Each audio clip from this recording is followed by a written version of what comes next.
Bueno, normalmente cuando pensamos en la escena de un crimen, pues esperamos encontrar pruebas tangibles, ¿no? Un casquillo de bala, una huella dactilar. Claro, o una mancha que la policía científica pueda meter en una bolsita de plástico y etiquetar metódicamente. Exacto. O sea, suele haber un cadáver, un arma, un motivo lógico. Todo como muy ordenado, muy empírico, digamos. Sí, sí, lo clásico, lo que estamos acostumbrados a ver. Pero es que hoy tenemos un caso donde la escena del crimen no es una mansión física, en absoluto, sino la mente de un adolescente en la España de los años 80. Madre mía. Un escenario bastante más caótico, la verdad. Totalmente. Vamos a analizar a fondo, en nuestra inversión de hoy, un par de fuentes que son absolutamente fascinantes. Tenemos sobre la mesa un relato reconstruido, que lleva el sugerente título de La esnifadora de pólvora, y viene acompañado de una guía de personajes que, de verdad, no tiene desperdicio. Es una maravilla de material. Y hay que dejar claro que el objetivo de hoy no es simplemente destripar un cuento de misterio, no, no. Queremos explorar cómo la cultura pop de los 80, mezclada de una forma súper improbable, con una pasión genuina por la literatura clásica, pues dio a luz a una sátira macabra, sangrienta y sobre todo profundamente irónica. Es que es vital entender el tono de esto. No estamos ante el típico slasher adolescente de cuchilladas y ya está. No, para nada, es como una cápsula del tiempo. Aunque, ojo, reconstruida y actualizada por el autor ya en el siglo XXI, desde una perspectiva más madura. Y funciona como un espejo brutalmente honesto y a la vez distorsionado de las corrupciones de la sociedad. Vale, vamos a desgranar esto porque la dicotomía de este autor me parece, vamos, fascinante. Por un lado, fíjate, tenemos a un chaval, un estudiante de segundo de BUP, en el Instituto Alonso de Ercilla. Esto es durante el curso 87-88. Una época muy particular en España, desde luego. Ya te digo, un chaval bombardeado constantemente por una televisión que le inyectaba una tríada infalible en la mente: drogas, alcohol y sexo. Es que el contexto cultural es la piedra angular para entender todo esto. O sea, el autor relata cómo el ecosistema mediático de finales de los 80 era completamente esquizofrénico. Es la palabra exacta, sí. Claro, porque la televisión oficial supuestamente intentaba alejar a los jóvenes de las drogas, pero al mismo tiempo las estilizaba hasta el extremo. Tú ves series estadounidenses de entonces como Corrupción en Miami y no mostraban la miseria de la adicción. ¿Qué va, qué va? Hacían pura apología estética del consumo. Todo eran trajes de lino blanco, cochazos deportivos, luces de neón. Y las campañas de prevención aquí en España, bueno, eran un despropósito absoluto. O sea, usar a Diego Armando Maradona, de todas las personas posibles, como estandarte del no a las drogas, pues visto con perspectiva es la ironía definitiva. Totalmente de acuerdo, es casi de chiste. O aquel famoso anuncio institucional, no sé si te acuerdas, del gusano de la cocaína metiéndose por la nariz. Uy, sí, mítico. Teníamos esos referentes de tíos duros en el cine, conduciendo con una botella de whisky entre las piernas, mientras en la radio sonaban bandas como Siniestro Total, gritando a los cuatro vientos aquello de «Hermano bebe, que la vida es breve». El mensaje implícito era que si eras sano, si no participabas del exceso, pues eras el débil. Claro, ese era el ruido constante de la calle. Era el telón de fondo de un país lleno de contrastes. Tenías heroína en los barrios periféricos y glamour artificial en las pantallas. Pero luego, y esto es lo bonito, ese mismo adolescente entraba en el aula y ocurría un pequeño milagro literario. Ah, el profesor de literatura. Menudo personaje. Exacto. Aquí entra en juego esta figura. Un hombre catalán, cuyo nombre por desgracia se ha perdido en la memoria, pero que era un enamorado absoluto de la generación del 98. De Baroja, de Unamuno, de los novelistas rusos. Un purista, vamos. Alguien que, fíjate, era capaz de llorar literalmente frente a 30 adolescentes mientras leía El Quijote. Madre mía, eso sí que es pasión. Aunque bueno, hay que decir que esa pasión venía con un precio térmico importante para los alumnos. Ya, el famoso calor de junio. Claro, o sea, hacer leer Campos de Castilla de Antonio Machado a un grupo de adolescentes madrileños en un mes de junio que sería infernal. El autor menciona que escuchar esas descripciones sobre las tierras áridas y secas de Soria subía la sensación térmica de la clase otros 20 grados.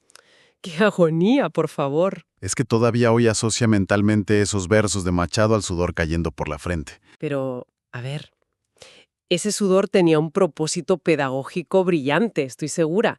Ese profesor no solo les hacía leer, les enseñaba que la descripción minuciosa es el esqueleto que sostiene la novela.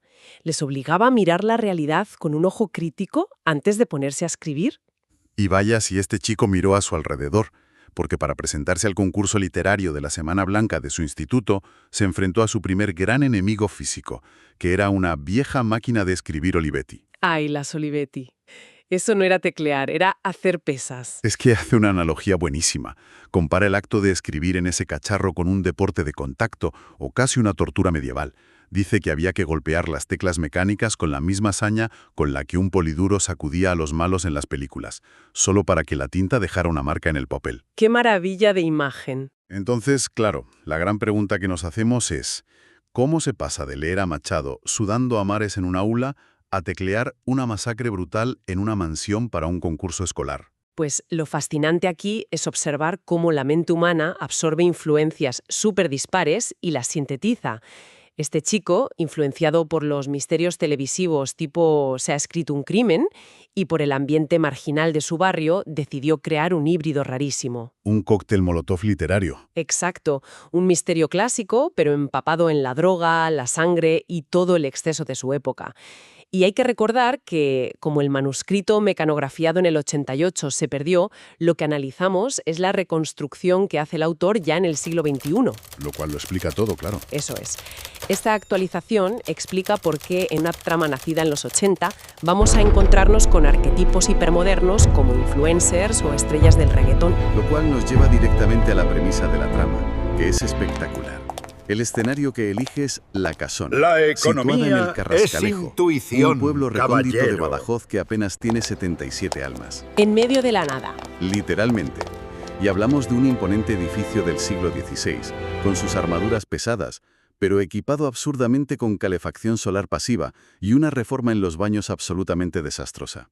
Producto, por supuesto, de dudosas inversiones de dinero público. Una crítica sutil pero directa. Sí, sí. Y a este lugar tan remoto llegan 10 invitados muy, pero que muy particulares. 10 personas de las más altas esferas o de la calaña más baja que han recibido una misteriosa carta mecanografiada y firmada solo por un tal UNO. Un nombre muy tranquilizador, desde luego. Súper tranquilizador.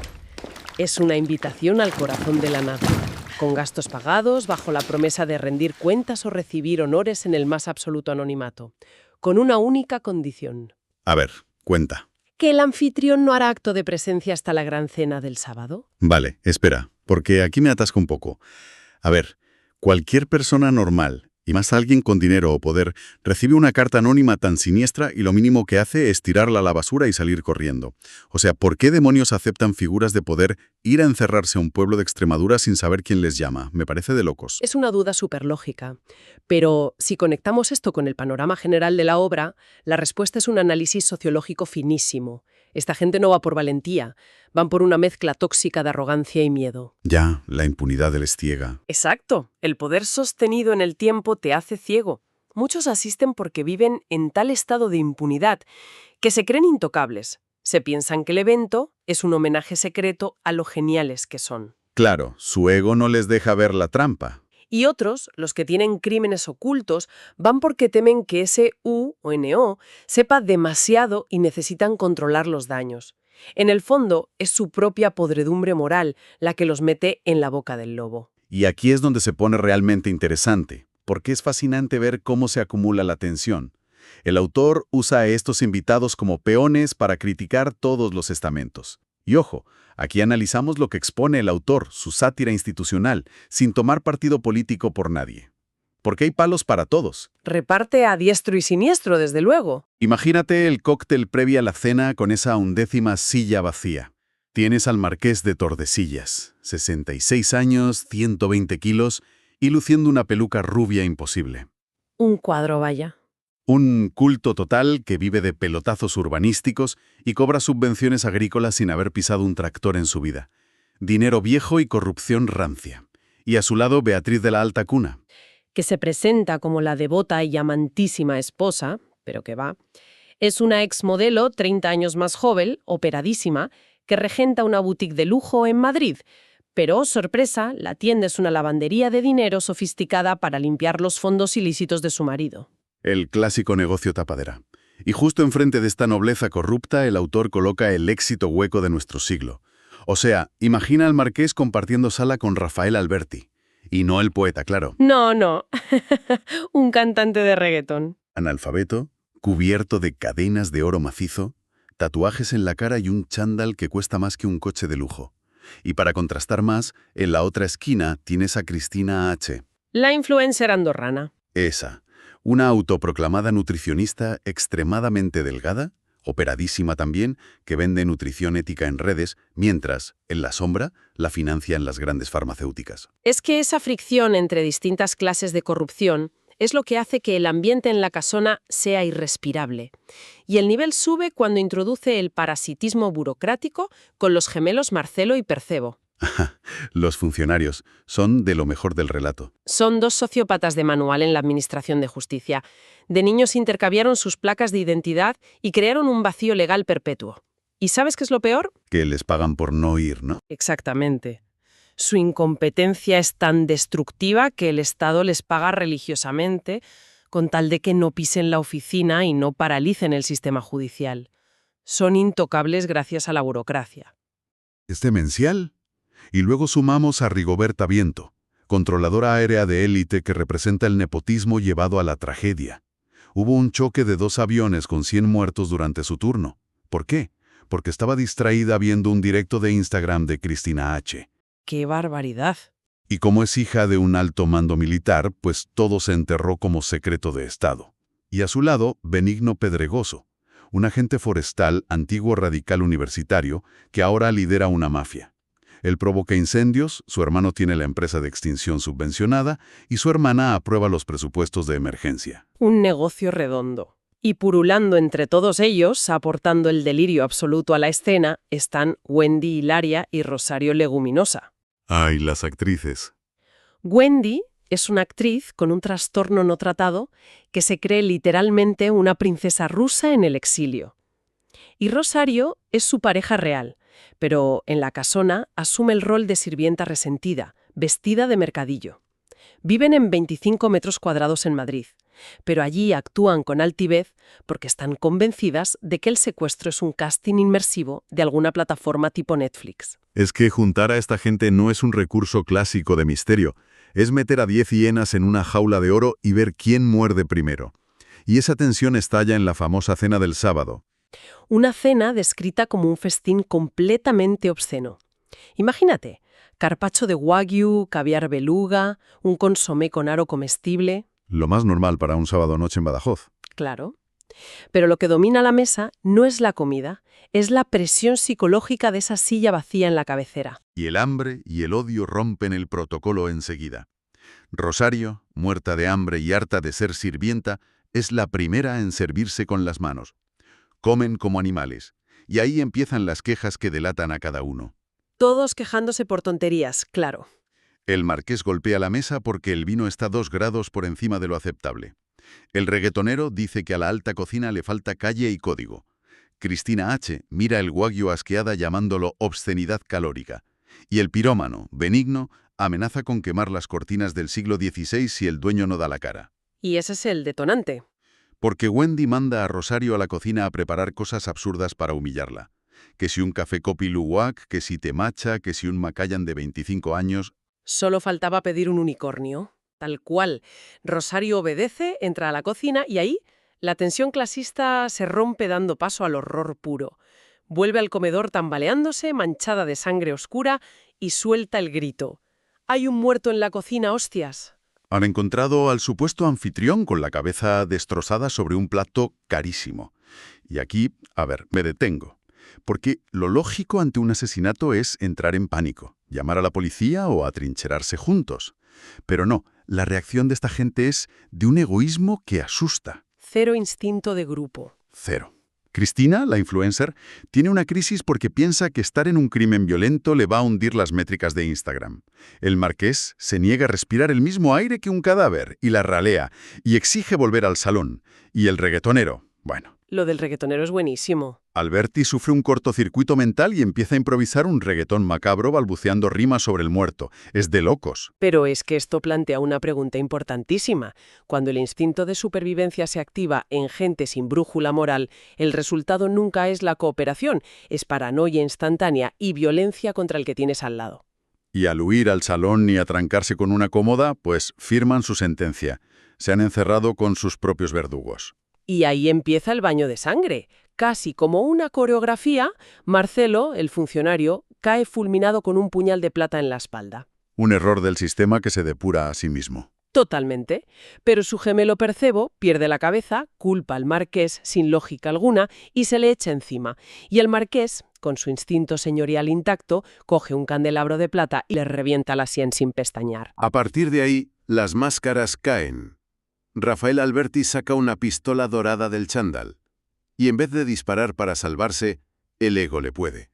Apunta al marqués y decide tirarle unas barras, un rap improvisado insultándole. El postureo ante todo. Literal. Y esa distracción es su fin.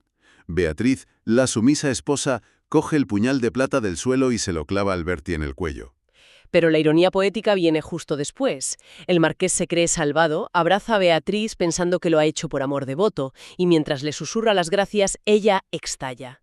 Décadas de aguantar humillaciones y ser un adorno la superan. Mientras le abraza, le apuñalan los riñones sin piedad hasta desangrarlo en la alfombra. Justicia retorcida, desde luego. Y fíjate, en su frenesí, Beatriz va a por las actrices para no dejar testigos, pero resbala de la manera más absurda, pisa un trozo grasiento de wagyu que había caído al suelo, se cae hacia adelante y se clava su propio estilete en la garganta. Es que es el culmen del humor negro, o sea, sobrevivir a todo para resbalar con un cacho de güey. Y los dos momentos que siguen son ya el paroxismo absoluto. Benigno, el pirómano, coge la pistola del reggaetonero para defenderse. Pero al empuñarla parece que el arma está maldita o algo. Le da la posesión reggaetonera. Exacto, el brazo se le mueve solo marcando el ritmo y su boca empieza a escupir rimas barriobajeras incontrolablemente. Benigno, el radical de vieja escuela, se escucha cantando reggaetón, le entra un ataque de vergüenza ajena brutal y grita antes muerto que reggaetonero y se pega un tiro para evitar el ridículo. Madre mía, la crítica a las tribus urbanas es brutal. Y mientras pasa todo esto, Wendy y Rosario, las actrices, siguen disociadas de la realidad. Ven la sangre, los sesos, y piensan que son efectos especiales punteros pagados por Netflix esperando ganar un Goya. Hasta que llegamos al duelo final. Cristina H., la influencer de la restricción calórica, lleva toda la masacre bajo la mesa sufriendo un ataque de ansiedad. Y ha sucumbido al hambre. Ha estado devorando a escondidas trozos de wagyu crudo, fue, caviar lleno de polvo. ¿Todo lo que caía? Sale de debajo de la mesa con la mente fracturada, armada con la pistola vacía y el estilete, y dispara a ciegas. Hiere a Wendy en el estómago. Y ahí es donde Rosario despierta de su fantasía de Hollywood. Ve a su princesa sangrando de verdad y se tira por Cristina. Cristina intenta disparar, pero hace clic. Así que la acuchilla hasta matarla. Se queda sola. Se queda como la única superviviente en la sala. Pero dura poco. ¿Cómo muere la influencer? Porque esto es anatomía irónica pura. Es magistral. Muere víctima de su propia mentira pública. Su sistema digestivo, después de años de inanición, batidos detox y dietas para Instagram, colapsa. Su cuerpo no puede procesar la cantidad bestial de comida de lujo que acaba de engullir. Sufre un espasmo y muere asfixiada en su propio vómito, rodeada de cadáveres. De locos, vamos. La casona queda en un silencio sepulcral. Todos muertos. Y claro, el que lee esto dice, a ver, si están todos muertos y la puerta sigue bloqueada, ¿quién demonios nos está contando la historia? Ahí es donde entra la brillantez de la metaficción, el truco final. Justo cuando muere Cristina, el sonido rítmico que intuíamos de fondo culmina. Es el campanillazo del carro de una máquina de escribir. La vieja Olivetti imprime la frase final. La cena ha sido servida. El servicio ha sido impecable. No quedan comensales para la cuenta. Puf, pelillos de punta, ¿eh? Se rompe la cuarta pared por completo. Sí, pasamos a la primera persona. Vemos al estudiante adolescente en los 80 sudando en su escritorio con los dedos llenos de tinta y confiesa que todo es mentira. No hay asesinato, no hay casona. Solo es una historia para el concurso de la Semana Blanca de su instituto. Y es que el impacto de esto es tremendo. porque el chaval por pura rebeldía ni va a recoger el premio al gimnasio. Se entera después en clase de literatura de que ha ganado. Y ese profesor que lloraba con Cervantes detiene la clase, hace que el chico se levante de la última fila. ¿Dónde están los que no importan, supuestamente? Claro. Y el profesor no solo le felicita, sino que disecciona la obra. Elogia el giro final, dice que es literatura dentro de la literatura y lo compara, fíjate, con un cuento laberíntico de Jorge Luis Borges. Que para un chaval de barrio en esa época... Le sonaría jugador de fútbol, totalmente. Pero el tono del profesor lo cambia todo. Ese chico comprende de golpe el poder inmenso y casi aterrador de la escritura, la capacidad de coger a 10 personas horribles, encerrarlas, masacrarlas y luego, con la impunidad de un dios, teclear una frase y resucitarlas a todas antes de que suene el timbre del recreo. Es que el verdadero asesino, el anfitrión, siempre fue él. El chico frente al Olivetti juzgando al mundo. Una maravilla. Hemos navegado hoy desde la alienación de la tele de los 80, pasando por esta sátira sangrienta, hasta llegar a esta carta de amor a la ficción. Pero claro, esto deja un pozo, una reflexión que da vértigo. Bastante vértigo, sí. Porque si este chaval en los 80 construyó este laberinto porque estaba bombardeado por corrupción en Miami y la tele de entonces, cabe preguntarnos qué está pasando hoy, ¿no? Desde luego. Quienes nos escuchen se lo pueden plantear. Con la dieta cultural de hoy, la inmediatez, la polarización de redes, los algoritmos diseñados para enfurecernos, ¿qué ficciones oscuras estarán tecleando hoy las mentes jóvenes? ¿Qué monstruos modernos estamos cultivando en nuestras propias casonas mentales? Es para pensarlo, la verdad. Pues ahí dejamos esa reflexión. Tremenda inmersión la de hoy.